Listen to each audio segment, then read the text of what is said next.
পরকীয়ার জেরে বাধারঘাট স্টেডিয়াম সংলগ্ন এলাকার বাসিন্দা স্বাস্থ্য দপ্তরের মহিলা কর্মীর বাড়িতে হামলা। জানা যায়, স্বাস্থ্য দপ্তরের ওই মহিলা কর্মীর সাথে স্বাস্থ্য দপ্তরের কর্মী পার্থ চৌধুরীর দীর্ঘদিন ধরে পরকীয়ার সম্পর্ক চলছিল।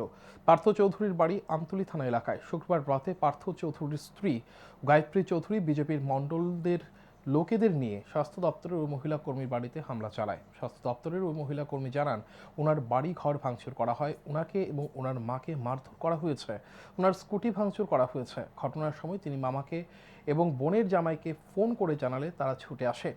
ওনার 3 মামাতো ভাইকে মারধর করা হয়েছে, তাদের বাইক ভাঙচুর করা হয়েছে। ওনার বোনের জামাই গাড়ি নিয়ে আসলে সেই গাড়িটিও ভাঙচুর করা হয়। ওনার বাড়িতে থাকা সিসি ক্যামেরা ভাঙচুর করা হয়। সিসি ক্যামেরার ডিভিআর নিয়ে যায় হামলাকারীরা। আমতলী থানার পুলিশের সামনে গোটা ঘটনাটি ঘটেছে।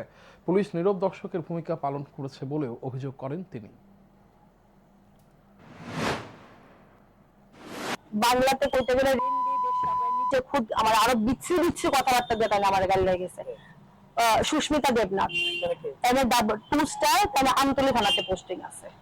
আমি মুখ্যমন্ত্রী স্যারের কাছে এইটাই মানে জানতে চাইবো যে স্যার, পুলিশ প্রশাসন থেকে যদি আমাদের উপর এইভাবে অত্যাচার হয়, আমাদের কাছে নর্মালি যখন অত্যাচার হয় আমরা পুলিশ প্রশাসনের কাছে দ্বারস্থ হই যাতে আমরা বিচার পাই, বা পুলিশ প্রশাসন সাথে করে নিয়ে এসে যদি মাফিয়া গুন্ডা আমাদের উপর আক্রমণ করে, আমাদের উপরে চড়াও হয়, তাহলে আমরা কার কাছে গিয়ে সেটা আমরা বিচার চাবো, কার দ্বারস্থ হবো, আমরা কার উপরে ভরসা রাখবো আমরা?